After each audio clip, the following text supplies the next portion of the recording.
Olá pessoal, tudo bem com vocês, né? Espero que sim. Bom, então nessa aula aqui agora a gente vai falar um pouquinho sobre a lei dos cossenos. E, primeiramente, o que seria essa lei dos cossenos? Geralmente eu falo com os meus alunos o seguinte: a lei dos cossenos é uma lei onde a gente, obviamente, utiliza cosseno, em que ela será usada em triângulos onde a gente não consegue utilizar o teorema de Pitágoras. Como assim? O teorema de Pitágoras é um teorema que a gente utiliza para triângulos retângulos, né? Então, deixe-me pegar aqui, ó. Vamos lá. Construir um segmento. Agora, eu vou pegar aqui um segmento perpendicular a ele.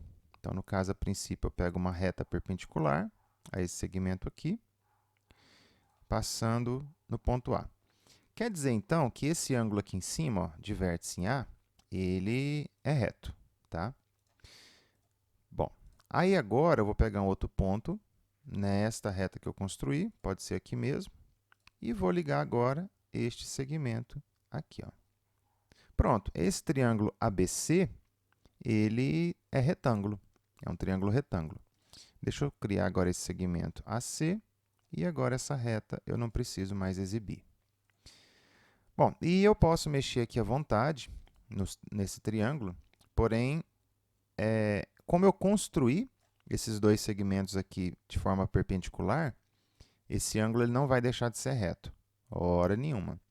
Mas eu posso mexer com o tamanho das medidas aqui dos demais lados. Bom, o teorema de Pitágoras ele fala o que para a gente? Primeiramente, vamos relembrar rápido aqui, né? Em um triângulo retângulo, inclusive vou até deixar esse ângulo aqui, para marcar que ele é 90, né? Sempre, ó, posso mexer à vontade, que ele não vai deixar de ser 90. Posso virar o triângulo à vontade, porque a minha construção foi essa, né? Nós temos que os segmentos, né, que são adjacentes aqui ao ângulo de 90, eles são os catetos, e o lado oposto a esse ângulo de 90 é a hipotenusa. Muito bem, quando a gente tem um ângulo de 90 graus, num triângulo, a gente pode utilizar o teorema de Pitágoras, que é justamente o quê? O quadrado da hipotenusa, que é o quadrado da soma dos catetos, que é justamente isso daqui, né? Então, o lado oposto aqui ao vértice A, eu coloquei ele como uma medida Azinho. O lado oposto ao vértice B é uma medida Bzinho e o lado oposto ao vértice C é uma medida Czinho. Bom, em aulas anteriores minhas, eu demonstro, né, por que eu posso utilizar esse teorema de Pitágoras aqui. Então, basta você assistir aí outras aulas que você vai ver essa demonstração. E agora, a gente vai supor o seguinte. E se esse ângulo aqui não for 90 graus? Bom, se esse ângulo não for 90 graus, então meu triângulo ABC ele seria acutângulo ou obtusângulo. Então, o que eu vou fazer agora? Eu vou construir um triângulo aqui do lado, um triângulo qualquer, de forma que eu possa movimentá-lo e alterar as medidas de lados e ângulos do jeito que eu quiser, a fim de formar um triângulo qualquer, que não seja retângulo. Eu vou deixar os ângulos aqui assinalados justamente porque eu quero mostrar esse controle aqui, ó. Então, vamos colocar aqui o ângulo dele. Então, esse aqui, por exemplo, a 48, uma medida horrorosa, 51,96 e 79. Bom, eu vou tirar esses rótulos aqui porque eu quero só os ângulozinhos desenhados aqui dentro. E aí agora, à medida que eu que eu mexo os lados desse triângulo, eu vou obtendo aqui ângulos diferentes, do jeito que eu quiser. E é claro, né, é meio óbvio aqui, ó, que esse ângulo de vértice em E, por exemplo, agora ele se tornou obtuso. Então, esse triângulo aqui é obtusângulo. Agora, eu estou construindo aqui um acutângulo, né? Ó, todos os ângulos aqui agora eles são agudos. O que eu não quero agora é ter um ângulo de 90 graus. Bom, sendo assim, como esse triângulo aqui é um triângulo qualquer, e espero que ele não se ofenda por eu chamá-lo de triângulo qualquer, independente do tipo de triângulo que ele seja, todo triângulo eu consigo traçar as suas alturas. Mas aqui no caso agora eu vou traçar apenas uma, que é a altura relativa ao lado DF. para uma questão visual mesmo, para que a nossa altura fique aqui quase que na vertical. Por que eu digo quase que na vertical? Porque aí esse lado teria que estar na horizontal, né? O DF. E eu não sei se ele está na horizontal. Mas vamos lá então. Vamos passar uma reta perpendicular aqui, ó, pelo ponto E, nesse segmento DF. Vou pegar a interseção aqui, ó, entre dois objetos, que é essa reta e esse lado. Pronto, que é o ponto G. Então, esse ponto G ele não sai daqui. E agora eu vou montar o segmento EG, que é justamente a altura desse triângulo aqui, ó.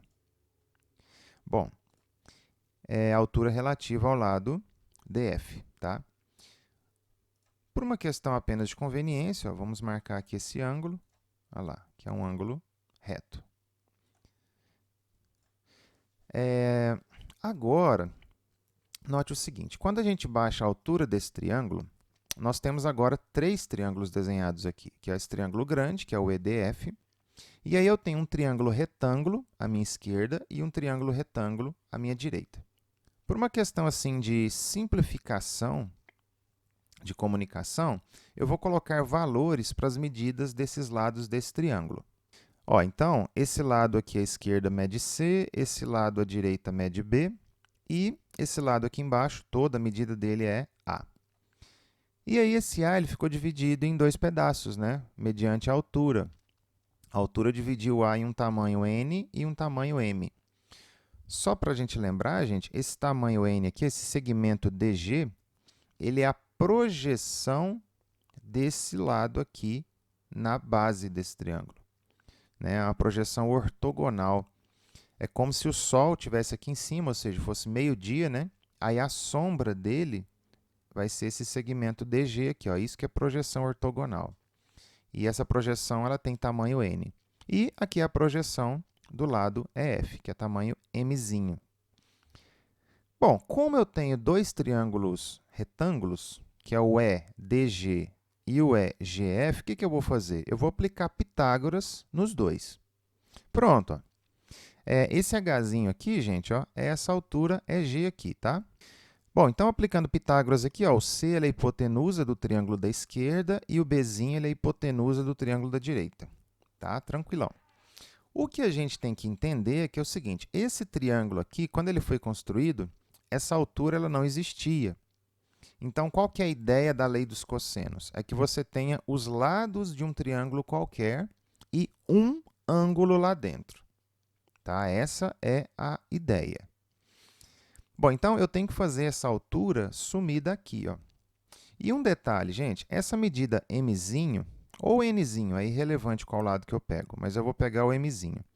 Essa medida Mzinho é a mesma coisa que eu escrever tudo, que é o A, menos o N. Ou seja, isso daqui, tá? Então, o que eu vou fazer agora? Ó, eu vou isolar esse h ao quadrado nessa primeira equação e vou substituir nessa daqui, ó. Beleza, ó, passei o n ao quadrado para o outro lado. E agora, então, esse c ao quadrado menos n ao quadrado, eu vou jogar nesse h ao quadrado aqui, ó, obtendo, assim, essa nova equação. Bom, agora a gente tem um quadrado perfeito aqui, ó. Eu vou desenvolver esse quadrado perfeito, né? Quadrado primeiro menos 2 vezes o primeiro vezes o segundo, mais o quadrado segundo, que é isso daqui. Bom, aí note que agora a gente tem o n ao quadrado menos n ao quadrado. Então, eu vou cancelar os dois. Prontinho. Bom, agora note o que aconteceu aqui, ó. A gente já está quase na fórmula da lei dos cossenos. Note que a gente tem uma parte aqui dessa equação que é o teorema de Pitágoras, praticamente, né? Ó, um dos lados ao quadrado é igual ao outro ao quadrado, mais o terceiro ao quadrado. Então, se o B fosse uma hipotenusa, que é esse lado aqui, ó, o que aconteceria? Esse ângulo aqui, ó, de vértice dele, seria reto. Então, seria b ao quadrado igual a c ao quadrado mais a ao quadrado. Porém, como ele não é, existe um erro, né, a ser cometido caso você suponha que ele seja. Aí, esse menos 2an que está aqui é justamente para corrigir esse erro, entendeu? Por isso que a gente não pode usar o teorema de Pitágoras. Só isso aqui está errado. Aí, como que eu faço para corrigir o meu erro? Menos 2an. Bom, agora, a gente tem, pela lei dos cossenos, que aqui teria que ter 2 vezes esse lado aqui, que é o C, vezes esse lado, que é o A, vezes o cosseno de um ângulo. Que cosseno de ângulo é esse? Que ângulo é esse? É o ângulo que está olhando para o lado B. Ou seja, aquele lado que você deixa sozinho, isolado aqui, ó, ele tem que olhar para um ângulo que vai estar dentro do cosseno nessa fórmula aqui. Então, o que eu tenho que fazer agora? Ó, o A eu já tenho, porque é duas vezes um lado vezes o outro. Esses lados que estão aqui à direita da fórmula, né? Eu tenho que fazer, então, aparecer um C aqui junto com o cosseno. Daí, eu vou pedir ajuda para quem? Eu virei nesse primeiro triângulo aqui da esquerda, ó, que é o EDG. Aí, note o seguinte, como esse B ele está isolado, né? A gente tem um B ao quadrado aqui do lado esquerdo, então eu tenho que fazer referência, ó, como aqui é o lado B, eu tenho que fazer referência a esse ângulo aqui, ó, que é o ângulo de vértice em D. Então, neste triângulo aqui, EDG, eu vou calcular o cosseno desse ângulo, porque esse ângulo aqui é reto, ó. Então, eu posso usar seno e cosseno aqui dentro, tá vendo? Então, o cosseno desse ângulo D é o cateto adjacente, que é o Nzinho, dividido pelo C, que seria a hipotenusa desse triângulo aqui, ó. Ah lá, ó. Então, o cosseno desse ângulo é DG, ele vai ser Nzinho sobre Czinho. Aí, agora, eu quero fazer esse Nzinho sumir daqui, ó. Então, o que eu vou fazer? Eu vou multiplicar cruzado essa minha equação aqui, ó, e vou isolar essa letra N. Ou seja, eu vou passar o C multiplicando o cosseno. Ah, pronto, resultou nisso daqui. O que eu vou fazer agora? Eu vou pegar o C vezes o cosseno desse ângulo aqui, de vértice em D, e jogar no lugar desse N aqui, ó. Pronto. Ó. O que a gente tem aqui, então? A lei dos cossenos. E essa lei dos cossenos aqui, ó, ela necessita de qual pré-requisito? Que você conheça o ângulo D, que é esse aqui, ó. Sendo assim, como você tem este ângulo D, então, o lado oposto a ele, que é esse aqui de medida Bzinho, é o que fica sozinho do outro lado da sua igualdade. Tá? Então, um lado ao quadrado é o outro ao quadrado, mais o terceiro ao quadrado.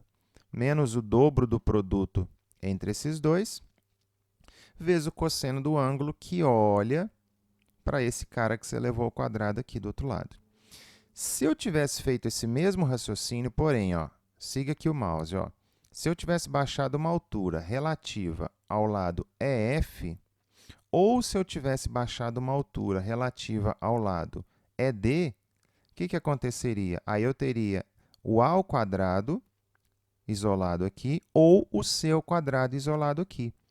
Ou seja, eu iria encontrar essa mesma, uma mesma não, né? Uma similar, que tem o mesmo significado, porém com um outro lado ao quadrado aqui, ó, isolado do lado esquerdo. Por quê? Depende de qual ângulo que eu estou usando no meu triângulo.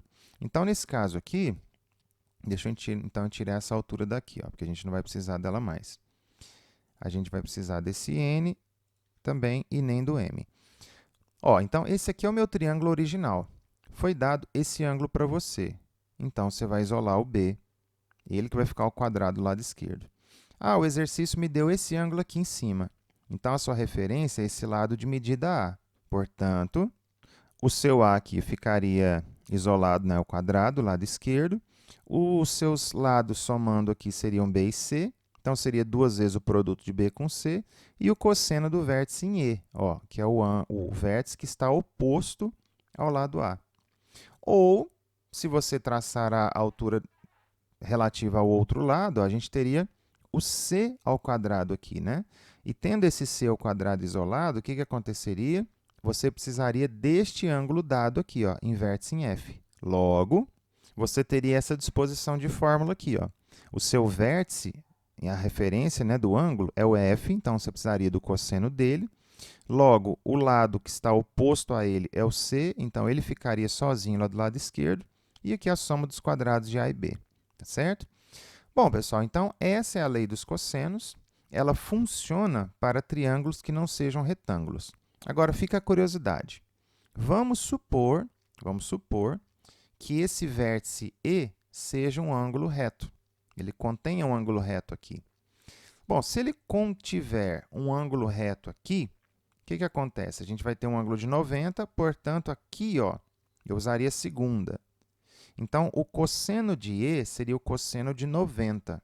Só que o cosseno de 90 graus é o quê? Zero. Ah, e zero vezes essa parte toda aqui, ó, iria desaparecer. Ou seja, o que iria sobrar? Isso aqui, ó, o Teorema de Pitágoras. Então, o Teorema de Pitágoras ele está dentro da lei dos cossenos. E como que ele aparece?